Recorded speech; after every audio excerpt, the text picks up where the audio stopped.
posibilidad ng tagumpay o kabiguan, ng ligaya o lungkot.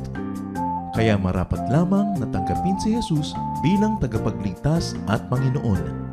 At matapos yun ay panariwain ang katapatan at paglapit sa Kanya bawat araw o day by day. Ang day by day ay naglalayong umalalay sa pang-araw-araw na pamumuhay. Narito po si Kuya Ed Lapis sa mensaheng pinamagatang Unenabled or Disabled You?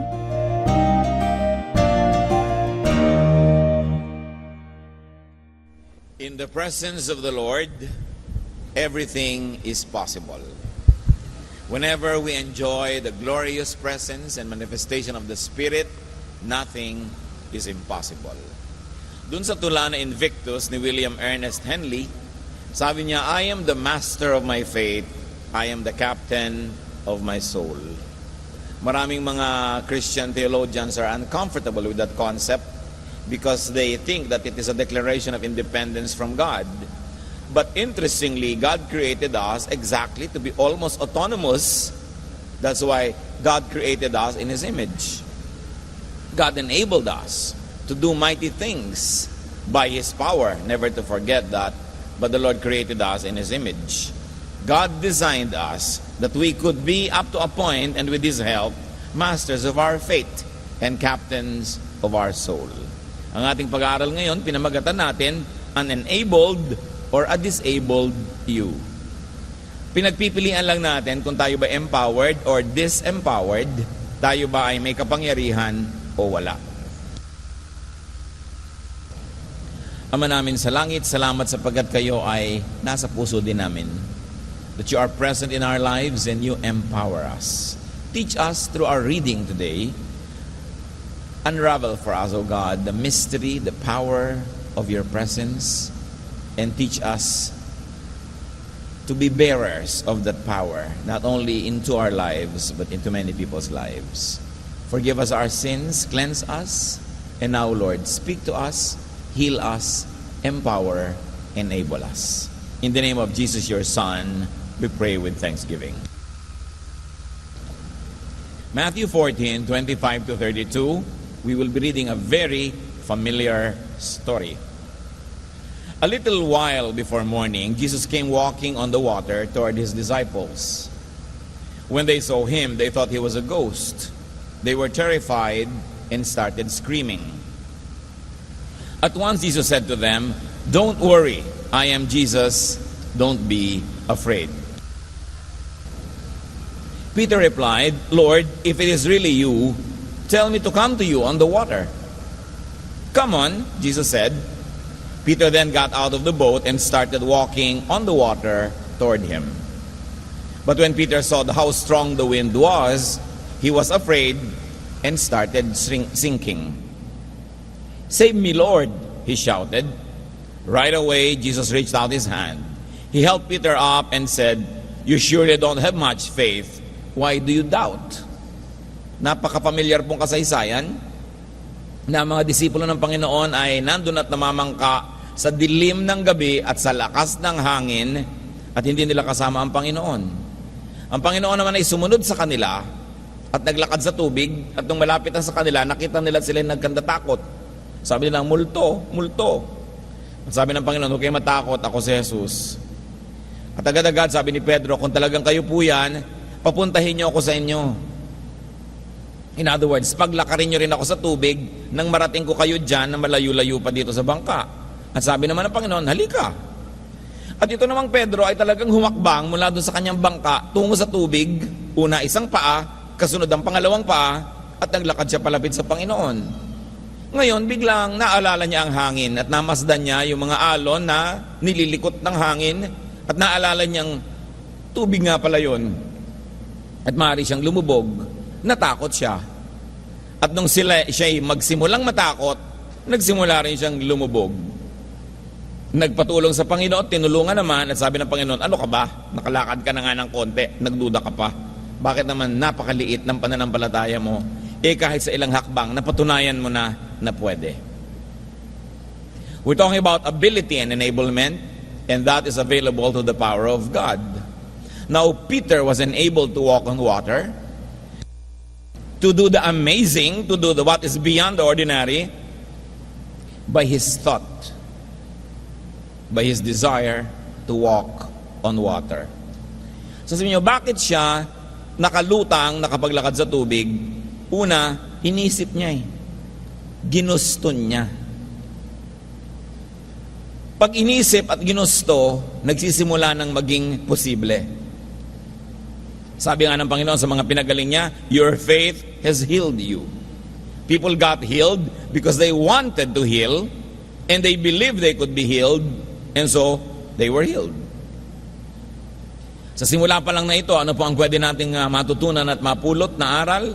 Know, desire, and focus on what you want. Dapat alam mo muna kung anong gusto mo. Nung makita ng mga disipulo si Lord na nandun sa tubig at nakatayo doon, nalito sila kung anong iisipin, gagawin o gugustuhin. Kay Pedro malinaw, gusto ko pong lumapit sa inyo. In other words, gusto ko rin pong maglakad sa tubig, gusto ko rin magkaroon ng ganyang uri ng kakaibang kakayanan. So kung gusto nyong may mangyari sa buhay mga kapatid, unclutter your mind, avoid vexations, reflect, meditate, know, and decide what you really want. Peter was enabled to walk on water by his prayer, by his wish, by his request. Marami na namang mga Kristiyano uncomfortable naman with the word wish. Prayer din yun. Yung prayer, mas focus lang, mas malinaw. Many disciples did not wish or did not pray or did not ask. Only one, Peter. So only one was able to walk on water. Verse 28, Peter replied, Lord, tell me to come to you on the water.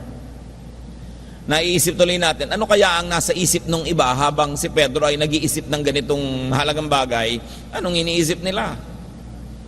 Anong iniisip nyo sa maraming panahon? How do you react when somebody has a very bold idea, a very high ambition, a very strong desire? Do you say, imposible yan? Susunto ka lang sa buwan, nangangarap ka ng gising. Pero itong si Pedro, nangahas na magkagusto sa isang bagay na mukhang imposible at nangahas hingin yun. Leksyon sa atin, wish. Or if you want to be theological, ask, pray for what you like. Do not let pessimists daunt you. Huwag kayong papayag na maharang, masiraan ang loob ng mga taong siraang loob. Huwag niyo kayong pinaliligiran ng mga sarili niyo ng mahilig man-discourage sa inyong mga pangarap. Pag magsa-shopping kayo, huwag kayong magsasama ng kuripot, wala kayong mabibili. Pag mangangarap kayo, huwag niyo sabihin sa mga mahihina ang loob, i-discourage sila kayo. Dahil maraming tao, kontento na sa napakababa at mumunti mga pangarap, ang laki-laki ng Diyos. Humihingi ng kakapraso at kakatiting. Siguro hindi nananalig na sila ibibigyan dahil hindi sila deserving. Hindi nananalig na kayang magbigay ng Diyos. Pero pareho yan, hindi totoo. Totoo, hindi tayo deserving. Pero sino ba namang deserving ang pinaghimalaan ng Diyos? Wala naman. Naghihimala sa humihingi. Hindi dahil deserving ka. Ano ba naman ang pagiging deserving ni Peter maglakad sa tubig? Humingi, nanalig, pinagbigyan. James 4:2, you want something you don't have, and you will do anything to get it. You will even kill, but you still cannot get what you want. And you don't get it by fighting and arguing. You should pray for it. Sabi ni Lord, wala kayo, walang-wala kayo kasi hindi kayo humihingi. Ngayon, kahit ano gagawin na lang ninyo para kayo magkaroon. Papatay pa kayo. Pero kahit pumatay pa kayo, makipag-away kayo, makipagbakbakan kayo, hindi nyo pa rin makukuha. Kasi sabi niya, ito ang tunay nyo lang dapat gawin. Hingin nyo. Pray for it. The Lord says there's a way that does not work, and that is hard work and struggle. And there is a way that works, Ask God. Siyempre, ang tinutukoy lang dito, yung mga parang imposibleng gawin ng tao. Alam nga naman, hingin nyo sa Diyos na hugasan ng plato nyo. Siyempre, kayo maghuhugas doon. Alam nga naman, hingin nyo sa Diyos na kamutin niya ang likod nyo. Siyempre, ikaskas nyo sa pader para matanggal ang kate. Alam nyo kung anong pinag-uusapan natin? Yung parang mga imposible. Marami mga tao, sobrang pinaghihirapan yon. Sabi ni Lord, you want to walk on water? You cannot change the buoyancy of your body. You cannot change the density of the water. Just ask. Because that you cannot do on your own. Understand the power of asking God. Sadly, many God believers don't really realize the power of asking. Kasi lagi tayong nabe-brainwash that we are not worthy, that we are sinful, that we are guilty. Na ang lagi na lang natin hinihingi, kapatawaran ng kasalanan, which is not bad. Pero hindi tayo humihingi makalakad sa tubig, hindi tayo humihingi makalipad, hindi tayo humihingi na makagawa ng mga kababalaghan, kasi iniisip natin, pang-anghel lang yon. Pero si Pedro, halimbawa sa atin. Kahit nga po mga lipunan at mga kabihas ng hindi biblical ang orientation, alam nila yung kapangyarihan ng humingi, umasa, manalangin. Katulad halimbawa sa Arabian culture, may mga genie na pag lumabas to sa bote, sasabihin agad doon sa nagpawala sa kanya, your wish is my command. So wish ka ngayon, nangyayari according to the culture. At maraming mga variants yung kwento na yan. Meron tayong maraming mga kantang, when you wish upon a star, diba? Your dreams come true. Hindi ko sinasabing gawin nyo yun, pero ang sinasabi natin, may karunungan at kaalaman maging mga tao sa iba't ibang lahi at panahon tungkol sa kapangyarihan ng paghiling. Ang mga sinaunang Pilipino humihiling pag nakakakita ng bulalakaw, a falling star. Habang gumuguhit daw yan sa langit, pwede kang humiling, kaya lang sasabihin mo, halimbawa, Sabado kahapon, Lunes bukas, Linggo ngayon, tsaka ka palang hihiling, nalalaglag yung bituin. Ibig sabihin lang noon, dapat alam mo talaga kung ano yung gusto mo. Clear sa'yo, hindi ka nalilito. Hindi ka kayang lituhin ng pagmamadali. Kaya napakaraming mga balon, makikita mo may mga barya sa loob. A wishing well. May 3 coins in the fountain sa Rome. Merong message in a bottle. Many children all over the world make their wishes to the tooth fairy. Even the Jews insert bits of paper, their wishes and prayers on the Wailing Wall. No? May mga nagme-mental telepathy. Hinihiling nila, o gwapo, maisip mo ko ngayon, textan mo ko. Di ba? Meron naman ng mga, nung 1970s, na mga umusong pag-aaral ng universal subconscious. I-project mo daw doon sa kalangitan yung gusto mo at babalik sa'yo. Hindi na natin pa susuriin ang lahat ng mga yan, kung biblical or not. Ang sinasabi natin, alam ng mga tao sa lahat ng dako, sa lahat ng lugar na may kapangyarihan ng panalangin. Iba't ibang anyo lang nga. At kumisan kung kani-kanino sinasabi, pero may alam ang mga tao. Human civilizations and individuals had always known the power of a wish or a prayer. Kaya nga tuwing hihipan mo yung kandila, magwi-wish ka muna. Wish naman ng mga kakain ng cake, sana huwag tumalsik ang laway niya habang nagwi-wish siya. No? Dahil hihipan mo yung kandila, dapat electric fan na lang yung pang ganon o pamaypay para kainin ng mga tao yung cake. Kaya siguro walang gusto kumain ng cake pag may birthday. The Lord emphasized the power of heavenly teaching on asking. Sabi niya sa John 16:24, you have not asked for anything in this way before, but now you must ask in my name. Then it will be given to you so that you will be completely happy. I have been reading from the Contemporary English Version. God wants you happy, and God wants to give you. Sabi sa Bible, no eye has seen, no ear has heard, no mind has conceived what God has prepared for those who love Him. So sobra tayong nag-under-ask. We ask for too little. We ask for crumbs. Parang yung babae na Syrophoenician, na sabi niya kahit naman po mga pispis, mga crumbs, kinakain ng aso, kahit yun nalang ibigay niyo sa akin, pwede na. Sabi niya, hindi lang crumbs ang ibibigay ko sa iyo. You'll get what you want, the healing of your daughter. Luke 11:9, so I tell you to ask and you will receive. Search, and you will find. Knock, and the door will be open to you. Ngayon, kung binabasa at nadidinig pa lang natin yan, ayaw nyo nang maniwala na pwede talagang humingi at bibigyan, pwedeng kumatok at pagbubuksan, pwedeng humanap at matatagpuan ang hinahanap, hindi kayo talaga tatabla ng kapangyarihan na ito. Kasi kailangan naniniwala. And one half faith is one whole nonsense. Ang gusto ng Diyos, buo. At kahit sa buhay na ito mga kapatid, yun lang buo ang loob ang may nagagawa. Yung nagdadalawang loob, yung hati ang loob, mahina ang loob, walang nararating.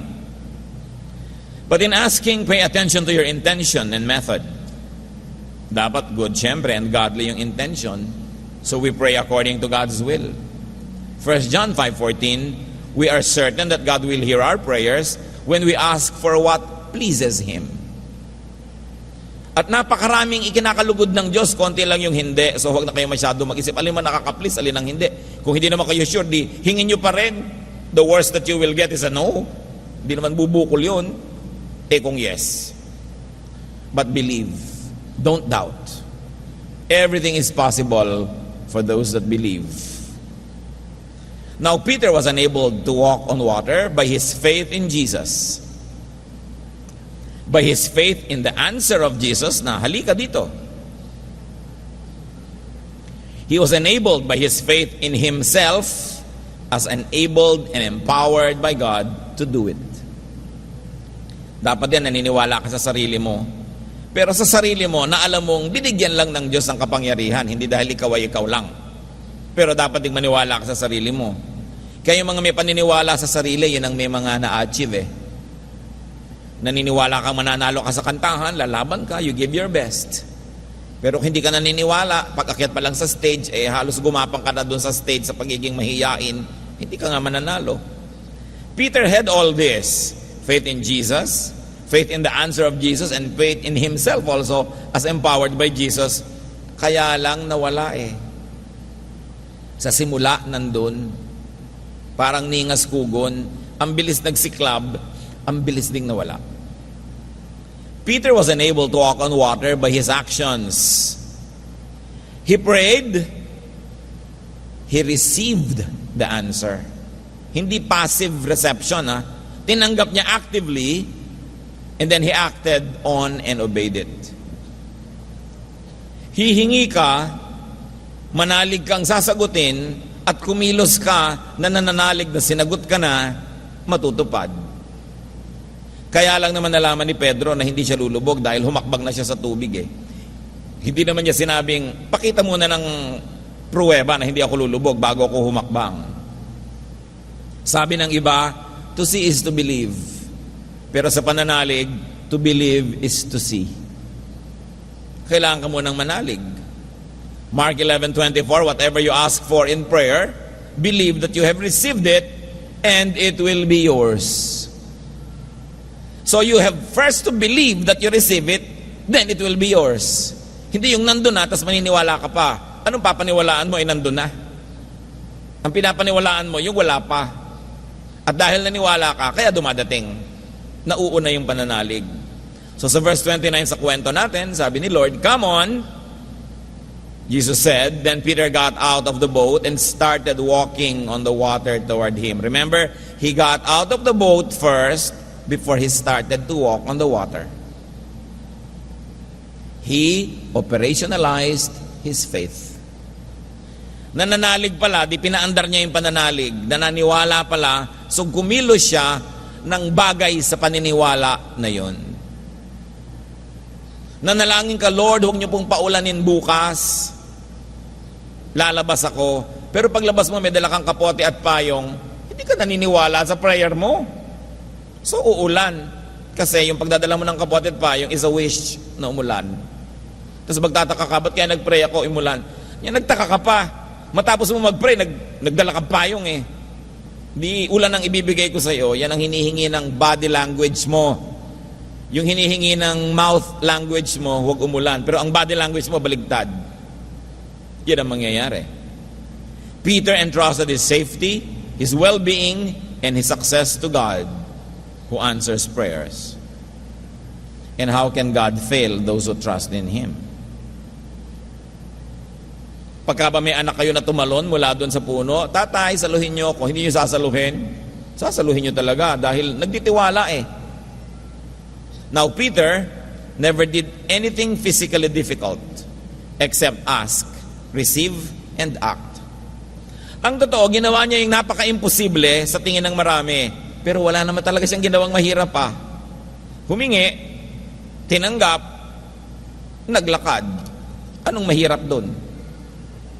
Kasi pag naniwala ka na sa isip mo at puso, wala nang mahirap. Everything becomes automatic. Pero pag di ka naniniwala, ang hirap ng lahat. Ang bigat ng lahat.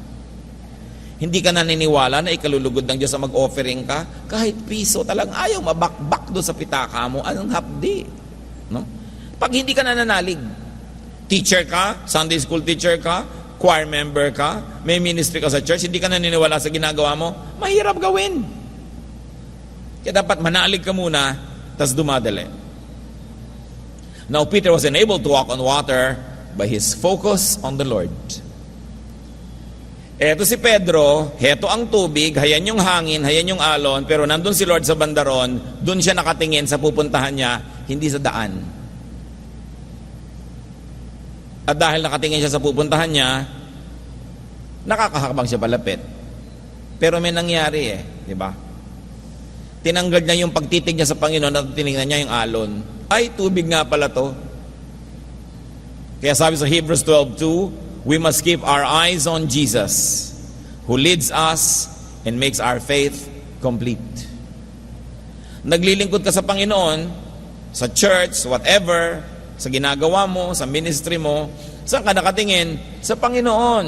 Habang nakatingin ka sa Panginoon, tuloy ka. Pag tumingin ka sa pastor, tumingin ka sa deaconess, tumingin ka sa leader, kumisan hindi ka tutuloy. Pero saan ka ba talaga nakatingin? Sino ba talaga yung pinaglilingkuran mo? Yun ang dapat mong laging inaalala. Doon nakatingin si Pedro. To succeed in great undertakings, there is a prescribed way to fix your gaze on Jesus. Even nature works and runs by specific laws. Kailangan alam mo yung dapat gawin. Verse 30, but when Peter saw how strong the wind was, he was afraid and started sinking. Peter saw, parang when Eve saw that the fruit was good for food, you know, the eyes, the senses are the first to leave the Lord. And if you like to extend that, hindi lang sense, common sense is often the first to leave the Lord. Na pag pinaandar mo lang yung common sense mo, wala kang magagawa. Because your common sense is common. Therefore, it will only enable you to do common things. But the uncommon, you cannot do. Kailangan manalig ka.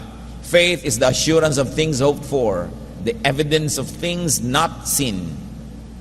You believe, therefore you see. Now, why was Peter disabled?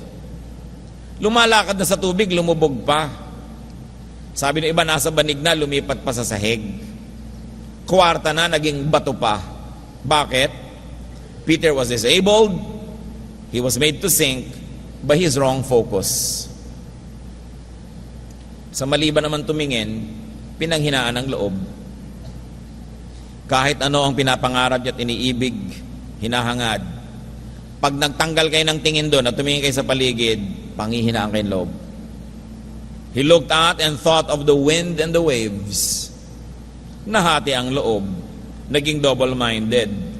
Di ba ang gusto nga ng Diyos? Buo, hindi hati.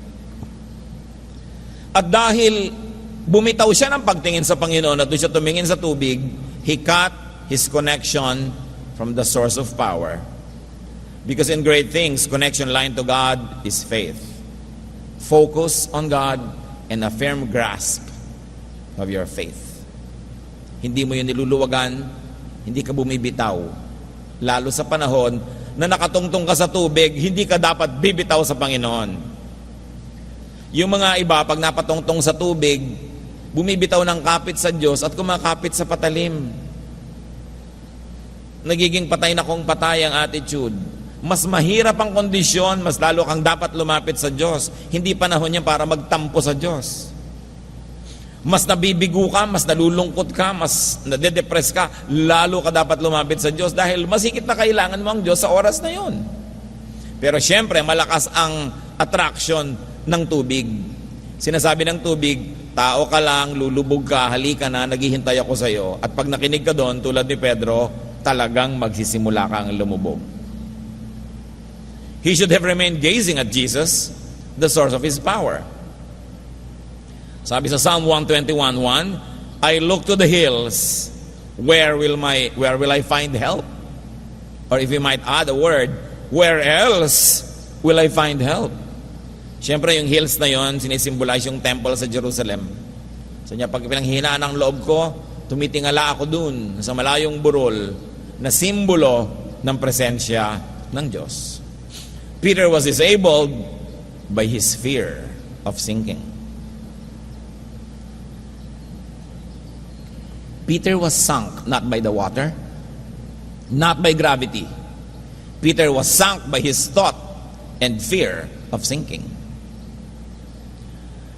Idiin nyo yan mga kapatid.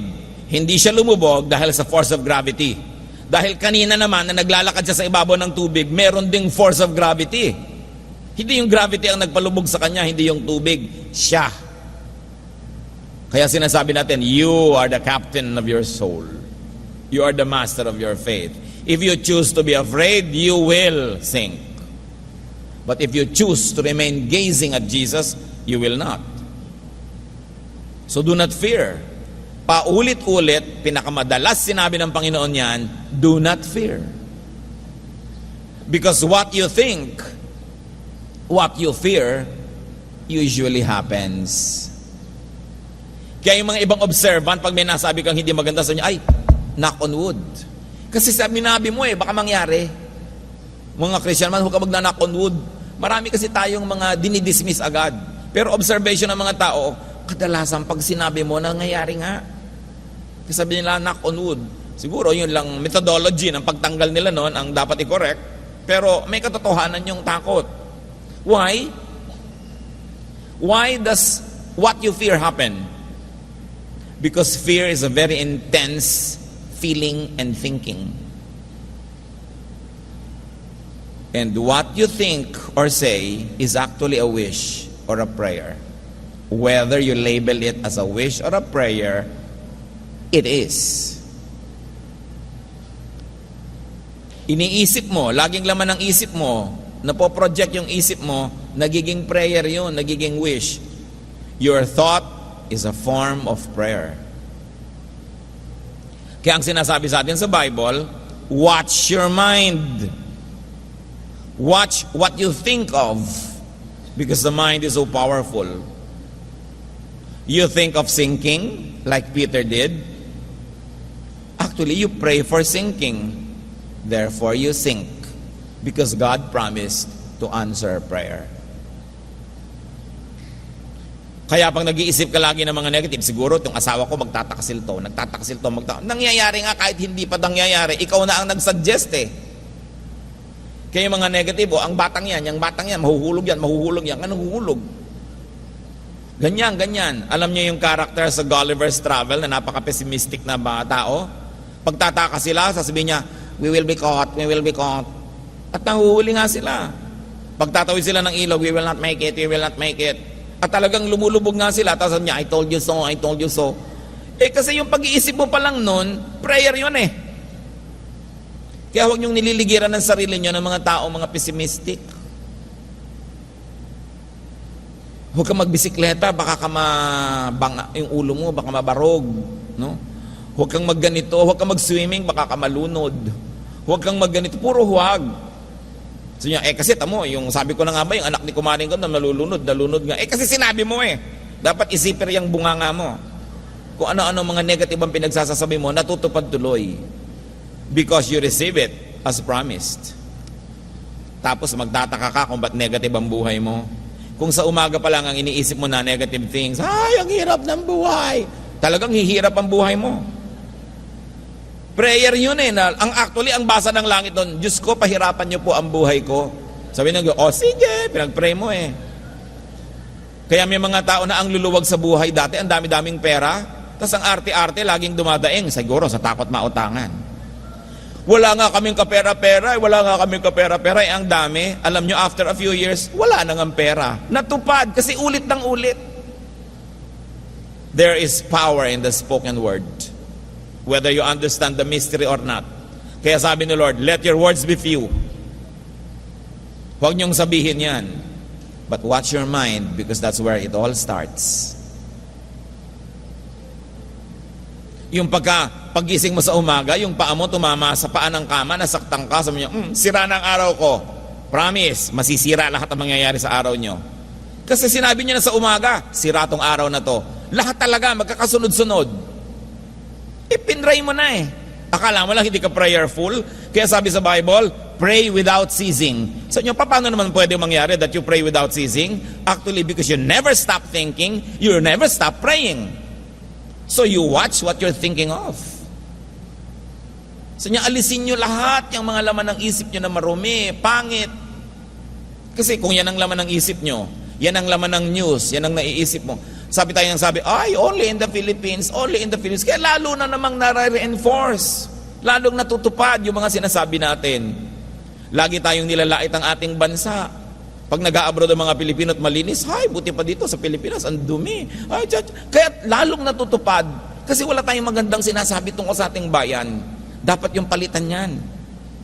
Yung reklamo ng reklamo, ang biyanan ko, bruha.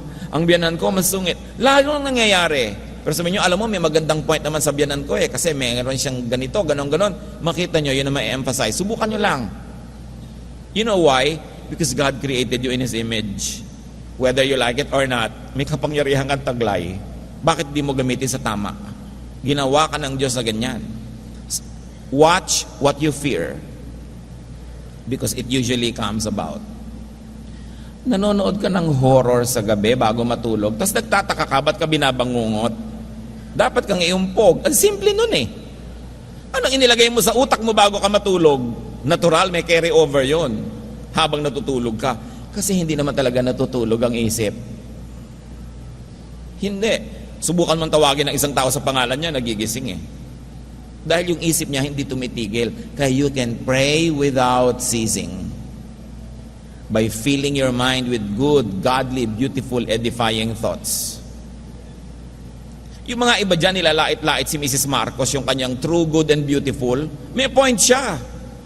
Meron naman talagang true, bad, and ugly tungkol sa bansa natin. Ba't ang lagi mong pag-iisipan yung true, bad, and ugly, samantalang pwede ka mag-isip ng true, good, and beautiful? Diba? Kaya tuloy hanggang ngayon, maganda pa siya. Kasi iniisip niya, beautiful. Kung isip ka na isip, hindi, ang pangit ko nga. Hindi maganda yung damit mo, luma na yan eh. Kaya, puro negative. Dapat nating palitan yung disiplina ng ating isip. Number 1 enabler is faith. Number 1 disabler, fear. Kaya ang turo lagi ni Lord, do not fear. Fear disempowers. May madilim na kwarto, hindi ka napapasok dahil takot ka eh. Lumiit ang mundo mo. Fear disables. Fear paralyzes. It cuts us off from God's power. And just like Peter, it makes us sink. Dapat tinatanggal ang mga takot sa buhay. Fear is enemy number 1. Isaiah 41:13. I am the Lord your God. I am holding your hand, so don't be afraid. I am here to help you. Ba't ka natatakot? May Diyos. John 14:27, the Lord says, and I'll be reading from the NIV, do not let your hearts be troubled, and do not be afraid. So Jesus saves, not only by dying on the cross, but also by teaching us how to live. Alam niyo, isang napakalaking ministry ng Panginoon is to decode so much mystery. Kaya mga itinuturo niya, don't be afraid. Tinuturuan niya ang mga tao ng mga lihim kung paano magkaroon ng kapangyarihan. Kaya hindi siya nagustuhan ng mga priest because he was vulgarizing knowledge that was known only to a few. He was giving it to the people. He was making it ordinary. Jesus brought very esoteric ideas, very high ideas to the level of the people. Sinasabi niya, don't be afraid. Don't be afraid. Hindi yan alam ng marami. In fact, yung mga makapangyarihan, walang ginawa ko di takutin ng mamamayan. Kasi pag takot ang mamamayan, hawak nila sa leeg. Tapos sasabihin ni Lord, don't be afraid. Pinapalaya niya talaga yung mga tao. Hindi lang sa impyerno sa darating na panahon. Pinapalaya niya sa pagiging sakal, kulong, tali at gapos sa buhay na ito. At ang nagagapos, fear. Yun lang magpagupit ka ng buhok eh. Hindi mo malaman kung ano ipapagupit sa takot mo, sa sasabihin na ibang makakakita. Malay mo, ano naman ngayon kung napagkamalan niyang pako yung buhok mo, sa gusto mo mukhang pako. Di pako. Ba't ka laging natatakot? Hindi ka tuloy malaya. Lagi ka nalang takot sa sasabihin ng iba, sa impression ng iba sa'yo. Ano ngayon? Basta hindi ka gumagawa ng masama ayon sa moralidad ng Diyos. So sa buhay na ito mga kapatid, it's very important to know what you want. Sa edad nyo ba na yan, alam nyo na ba talaga kung anong gusto nyong mangyari sa buhay nyo? Sabihin nyo, ewan, kaya wala nangyayari. Wala ka naman palang gustong mangyari Therefore, wala kang hinihiling. Pero, sa hindi mo paghiling, actually humihiling ka. Kaya lang, ang hinihiling mo, kung may 100 dyan at yung number 1 yung gusto mo, by not asking for it, you're actually automatically asking for the 99 others that you don't want. So you lose by default.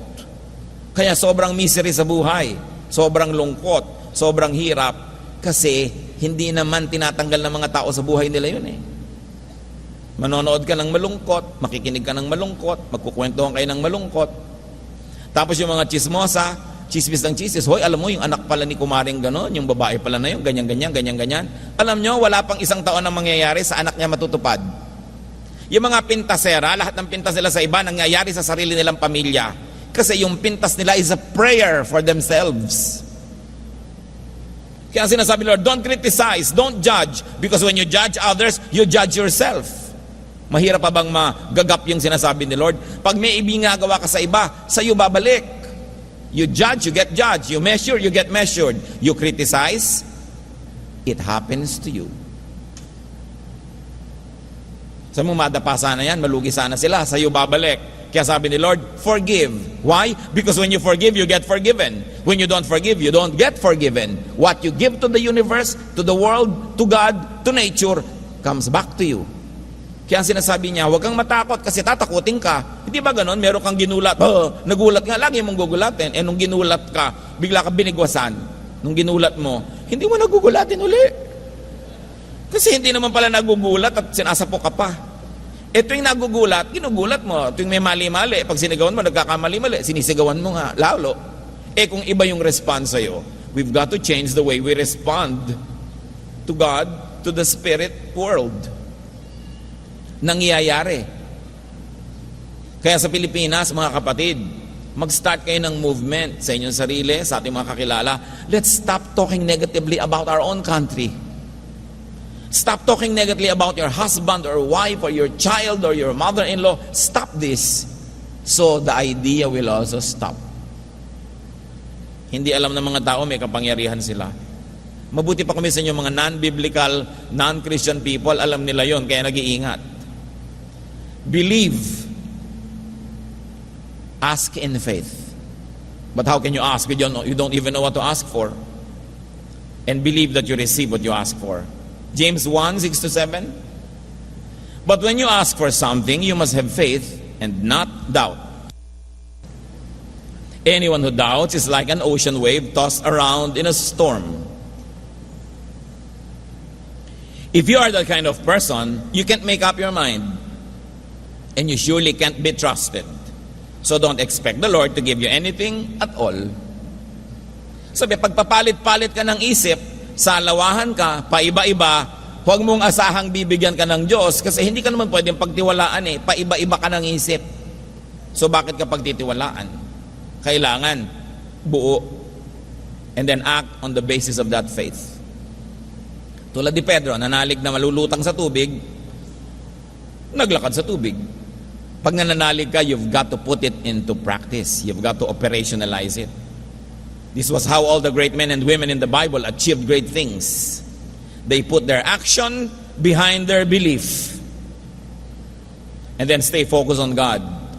As they say, it's all in the mind. True. When the mind of Peter thought that he could walk on water, he did. When his mind thought he would sink, he sank. May katotohanan din yung it's all in the mind. Dito nabubuo at nasisira lahat. Kaya kinokontrol ang isip. Kaya dyan naman gusto-gusto tumira ni Satanas sa utak natin. Now you want to be where Jesus is, standing on the water to achieve and receive big things. You want to walk on water like Peter. You want to change your situation, your ordinary situation. You want your buoyancy, nalulutan ka sa tubig. First, change the way you think. Never say never. Don't say I cannot. Say you can by God's grace. Romans 12:2. Don't be like the people of this world, but let God change the way you think. Then you will know how to do everything that is good and pleasing to Him. So niya, gusto niyong may mangyari sa buhay niyo dahil parang wala nangyayari? Palitan nyo ang inyong paraan ng pag-iisip. Habang hindi nyo pinapalitan ang inyong pag-iisip, hindi mapapalitan ang inyong kilos kasi ang kilos nyo nagmumula sa inyong iniisip. At pag hindi nyo pinalitan ang inyong kilos, hindi mapapalitan ang mga bunga ng kilos na yon. Wala kang pwedeng baguhin sa buhay mo habang hindi mo binabago ang iyong pag-iisip. Kaya dapat doon nagsisimula. As you think negative, you live negative. Magagalit ang grammar teacher ko nung high school. Wrong grammar. Pero as you think negative, you live negative. There is so much negativism. There is so much negative thought. Therefore, there is so much suffering. Because what people think happens. There's too much focus on the negative. There's too much prayer for the negative. Pati nga prayer natin, puro negative eh. Lord, huwag niyo po akong hayaang matumba. Ba't di mo nila sabihin, Lord, patindigin niyo ako lagi? Bakit kailangan negative? Huwag niyo po akong papabagsakin sa exam. Ba't di mo sabihin, papasahin niyo po ako? Pagka kinontrol natin yung isip natin, mga kapatid, sinuri, binantayan mo lang, maglista ka ng lahat ng negative ways you think. And don't wonder why so much negative things happen. Because you attract it. Para ka magnet. Because thought is word. Thought becomes word, and word becomes matter. Even Jesus the Word became flesh. So your thought becomes a word, it becomes flesh. Yun ang kapangyarihan ng utak. Ang Diyos nga and God said, let there be light. Nagka-light. Inisip lang niya, sinabi niya, nagkaroon. Ano mga iniisip niyo araw-araw na nagkakatotoo talaga, hindi lang natin napapansin. God is in us. God's Spirit and God's power is in us. Whether you like it or not, you share in God's glory. So better use it well. 1 Corinthians 3:16, all of you surely know that you are God's temple and that His Spirit lives in you. Kaya mga nagsusumpa, mag-ingat kayo, natutupad. Kaya lang, hindi lang sa isinumpa nangyayari, tumatalbog sa kanila, bumabalik din sa iyo. Kaya sabi ni Lord, do not curse. Sabi ni Paul, when we are cursed, we bless. Pagka ginawa ka ng masama at ginawan mo ng mabuti, hindi ka lang nasa-sacrifice nun. Matalino ka. Kasi ang ginagawa mo, babalik sa iyo. Sabi ni Lord, what you plant, you harvest. Nagplant ka ng masama sa kapwa, pinag-isipan mo ng masama, chinichismis mo, kinikriticize mo, di ba masama yon? Yun ang tanim mo. Tapos mag-e-expect ka ng mabuting ani? Kaya dapat palitan ng pag-iisip. Huwag magkikriticize. Huwag mag-judge. Shut up. Dahil yung salitang binitawan mo, babalik sa'yo. 1 John 4:4, God's Spirit is in you and is more powerful than the one that is in the world. Biruin nyo yun. The one that is in the world is Satan, but the Spirit that is in you is more powerful Tapos, hindi nyo iingatan ng gamit. Kuryente ka, 3,000 volts, walang balot ang wire mo, ang daming nakukuryente. Maraming dila, ganun mga kapatid. 3,000 volts. Pag nagsalita, maraming dinadamage. Tapos magtataka kung siya mismo makuryente ng sarili niyang kuryente, wala nga siyang balot, yung kapangyarihan iniingatan. Hindi ginagawa sa mali, iginagawa sa tama. John 14:12. I tell you for certain that if you have faith in me, you will do the same things I have been doing. Sabi ni Lord. You will do even greater things now that I'm going back to the Father. So yun nananalig ka sa akin, mahihigitan mo pa ang mga ginawa ko. Naniniwala ba kayo na totoo yung sinasabi na yon? Kasi kung hindi kayo naniniwala, wala nga kayong magagawang higit. Kailangan ka maniwala. Avoid negative people. Wala silang gagawin kundi sirain ang loob nyo.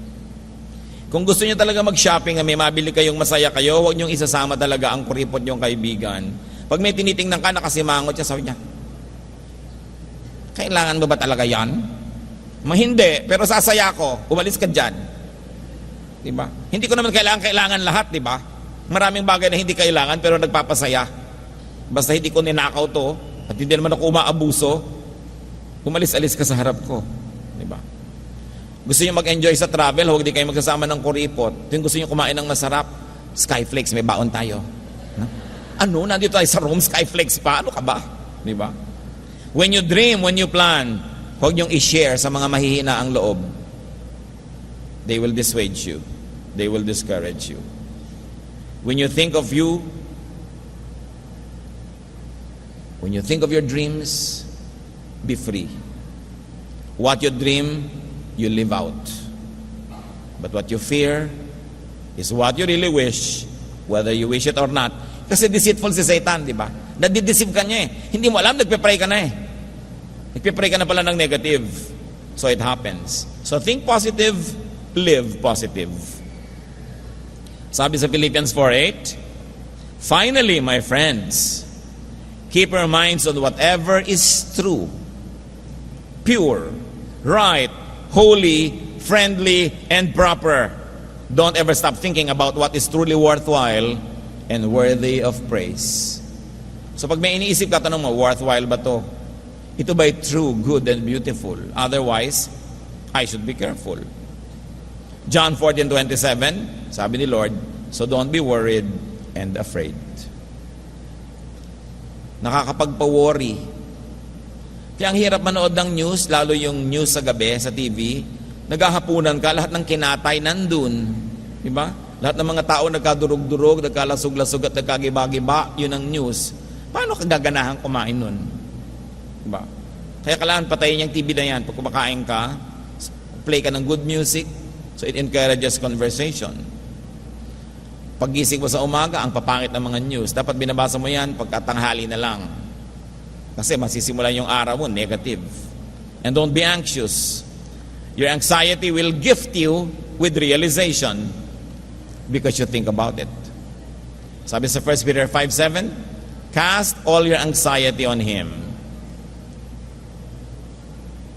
because He cares for you. Iwaksi mo ang mga pag-aalala at pag-iisip. Kasi kahit naman mag-alala ka at mag-isip, wala ka pa rin magagawa eh. Lalo lang tinutulungan mong matupad yung kinakatakutan mo. Alisin mo sa iyong isip. Focus on God. Because faith and focus on God empowers and enables you as it empowered Peter. When you fear and focus on the negative, you will be disempowered, you will be disabled, you will sink. By God's power, by God's gift and design, you can be up to a point, and with God's help, the captain of your soul.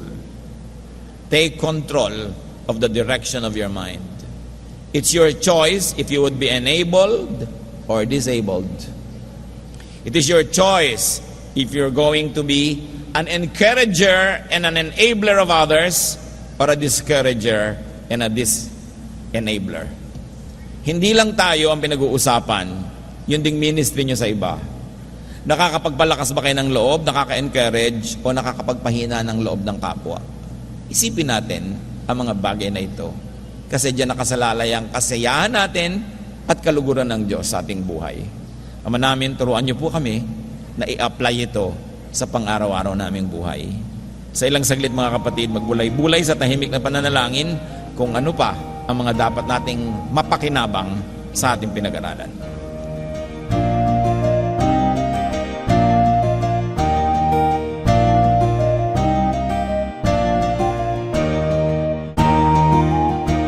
Ang katatapos pong mensahe ni Kuya Ed Lapiz ay pinamagatang Unenabled or Disabled You?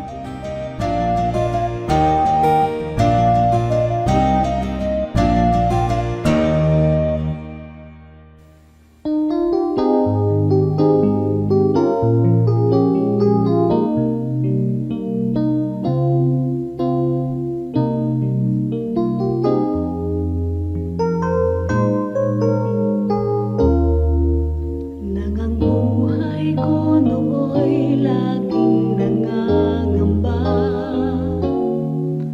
Ang pagluhay di ko kaya at walang patutuhan. O Jesus, nang ikaw nga ang makilala ko, ang lahat iyong pinanatag, ang lahat inayos mo. Kapayapaan na nagmumula sa'yo, naranasan ko dito sa buhay ko.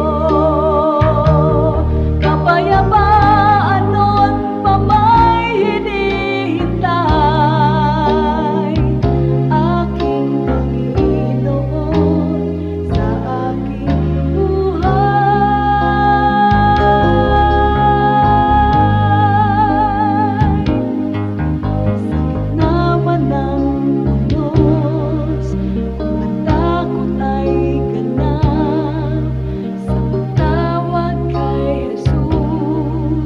Papayapa ang lahat.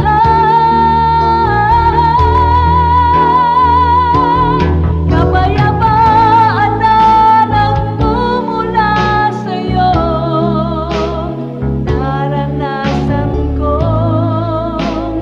dito sa buhay ko.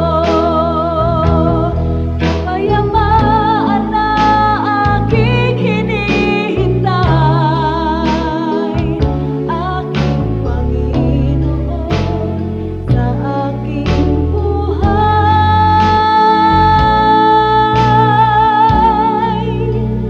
sa aking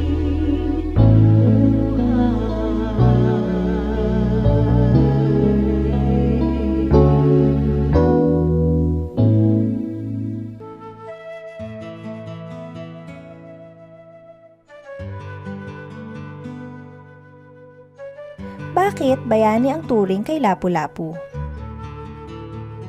Siguro maganda muna na ating bigyan ng kahulugan ano ba yung bayani. Sa oras ng kagipitan, pagka sinasakop ang iyong bansa, yung ikay pumatay o mamatay para sa iyong bayan, kabayanihan. Sa oras naman ng kapayapaan, yung ikay maging mahusay na mamamayan, mabunga, masipag, masunurin sa batas, iyon ang bayani. Maraming uri ng kabayanihan at yung kay Lapu-Lapu kaya kinikilalang una sa mga nagtanggol ng dangal ng bayan laban sa mga banyaga na gustong sumakop dito. At dumating si Magellan sa Mactan hindi naman para makipagkaibigan kundi para sakupin ito at paluhurin sa hari ng Espanya. Kaya ang ginawa ni Lapu-Lapu, ipinagtanggol niya ang dangal ng kanyang lahi, ng kanyang bayan at nakidigma. Hindi lang sila lumaban, nanalo sapagkat umatra sa mga Kastila at napatay nila si Magellan.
Oras na po para pansamantalang magpaalam ang programang Day by Day. Tayo po'y magsama-sama tuwing ika-6 hanggang ika-7 ng umaga, araw-araw. Magandang umaga po at mabuhay ang Panginoong Hesus!